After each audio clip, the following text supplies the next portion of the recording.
அனைவருக்கும் மகளிர் தின நல்வாழ்த்துக்கள். இந்த மகளிர் தினத்தை கொண்டாடுறதுக்கு முன்னாடி எனக்குள்ள ஒரு 3 கேள்விகள் வந்துச்சு.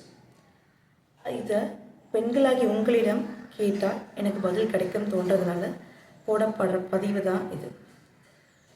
முதல் கேள்வி, பெண்களை கடவுளுக்கு இணையாக பார்க்குறோம். பெண்கள் ஒரு multi talented person, multi skill, sacrificer, நிறைய விஷயங்கள் வச்சு போட்டுரும். பெண்கள் கடவுளுக்கு இணையானவர்கள் அப்படின்னு சொல்கிறோம். அப்படிப்பட்ட பெண்களுக்கு ஒரு மாதவிடாய் பீரியட்ஸ் வந்துருச்சு அப்படின்னா ஏன் அவங்கள பூஜை அறைக்குள்ளே விடுறதில்லை?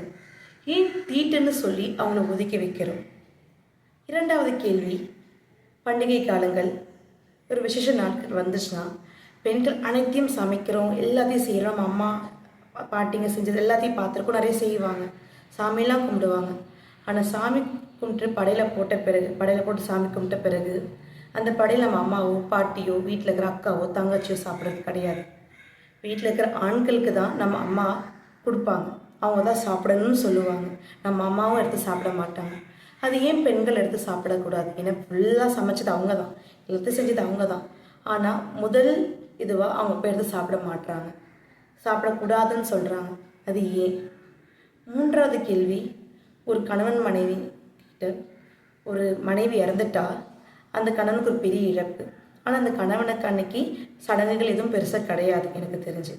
ஆனால் அதுவே ஒரு கணவன் இறந்துட்டா மனைவிக்கு ஊர்பட்ட சடங்குகள் அந்த இழப்போடு சேர்த்து அந்த நாளும் மறுநாளும் அவங்களுக்கு அவ்வளோ சடங்குகள் பின்பற்றப்படுது.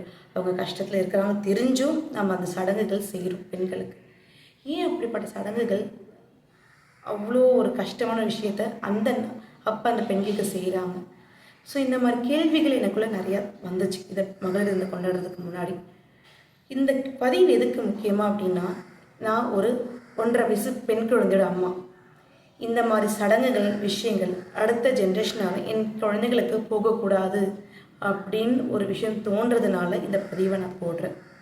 உங்களுக்கு இந்த பதிவு சரின்னு பட்டுச்சுன்னா நம்ம வாழ்க்கையில் பின்பற்ற ட்ரை பண்ணலாம். Let's be the change.